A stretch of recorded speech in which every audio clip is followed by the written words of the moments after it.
is only the second driver in history to win the NASCAR Sprint Cup 3 years in a row. Please welcome the defending NASCAR champ, Jimmie Johnson.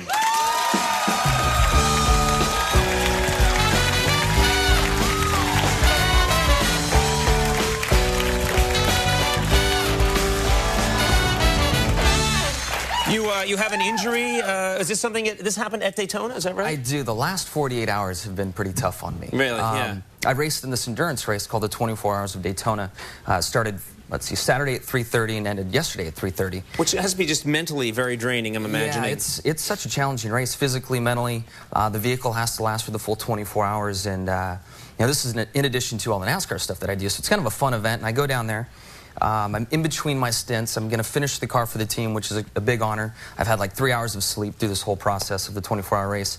And I get up, I put my fire suit on, I'm trying to get to the car, and I wear a cool suit that has these little tubes in it that I plug into a machine in the car, and it keeps me cool. It ventilates you. Yeah, it's water moving through it, so it's kind of like a water cooler of sorts. So I need to poke a hole in my suit to get the tubes out. Well, like a fool, I grab a kitchen knife out of my motorhome. I'm trying to poke a hole in my fire suit and rush out to the car.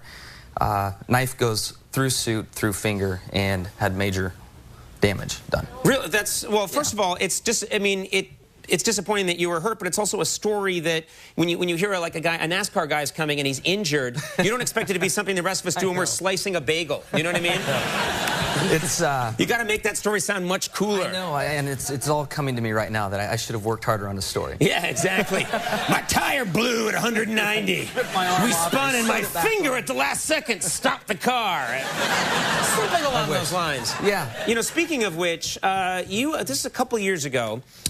You crashed going 180 miles an hour.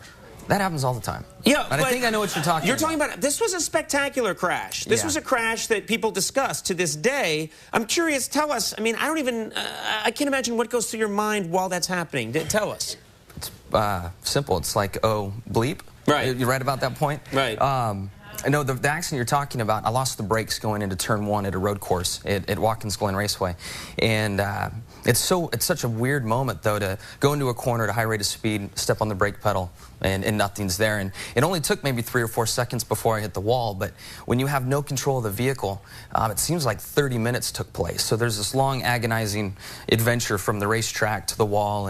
And I really felt like it was going to take my life. I mean, it was a serious wreck. So you had that time to contemplate. You thought, I'm dead. This is it. This is it. I thought that was it, and just really kind of went limp in the car and just tucked into a position to take the impact. And to my surprise, the wall that I hit, the track worked really hard to build some soft walls, and the wall that I hit absorbed the impact, and I basically got out unharmed. And what do you think in those moments just afterwards when you realize, I thought I was about to die, and now I'm relatively uninjured? What are you thinking? First of all, I was hoping my underwear was still clean. Right. Get out of the car for the interview. Yes. And second, happens to me all the time out here. You're supposed to have in a glove box, right? So I get out of the car, and as I'm climbing out, the fans were going nuts because they thought that I was seriously injured. Sure. And I ended up on top of the car celebrating with the fans. All right. Now, I want to ask you about something. You spend a lot of time here in New York City. I do. And you live here in New York City. And for a while, you were riding around on a scooter. Yes. What kind of scooter? Like a Vespa kind of a deal? Yeah, a Vespa. Okay, well, that's interesting to me because you're in these amazing machines that will go 220, 225 miles an hour, and then you get on a Vespa. Do you ever forget you're on the Vespa and you see, you're like, I'm going to challenge him? Do you ever have that moment of frustration? It's funny. Maybe it's just my mindset, but if I'm at a stoplight and there's another scooter that pulls up, I'm like, want to race? Let's do this. Yeah. What kind of driver are you in your civilian life? I mean, people have seen you race on the track, and you're a genius at that. But what about everyday life? Driving to the store to get some Eggo waffles. What's your driving technique? I think I'm fine, but my wife, on the other hand, thinks that I drive too close to people. Right. I think my margin for comfort around cars is much tighter than what she is comfortable with. So every once in a while, I'll get the backhand, like you're tailgating, or I'll see her do that false step on a brake pedal that could possibly be on the side of the car. Do you ever rub up against people or kind of nudge them to the side? Or I think about it. And you that's definitely think about it. One of the big perks of racing. If you're unhappy with someone on the road, you can go up there and just give them a nudge. Yeah, you can live out all of your aggression. Yeah, I'll try that. What's your ride? What kind of car do you drive in your regular life? Every day I drive my my Chevy Tahoe that I have, and then I have a couple cars that I've collected, though. I have a 51 Merc that I love to death, and also a 67 Camaro. Sweet. Very nice. Yeah. Put an 850 horsepower engine in it. What? Yeah. What?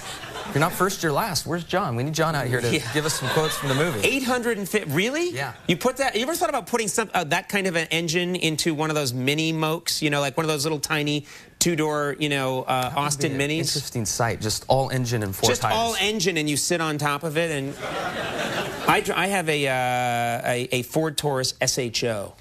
Really? Yeah. It's got a stick shift. I heard about this. That's a stick shift Ford Taurus. That's not just any Ford Taurus. How does it run? That's the wolf in sheep's clothing. I understand you have a mechanical problem with it, too? Yeah, it's broken. So you're like me, you can't fix it. Yeah, I can't. No, I'm broken. I'm not going to spend money on it. Jimmie Johnson, feel better soon. I will. Very cool to meet you. Yeah, this is great. Thanks for being right back. The Walkmen, stick around.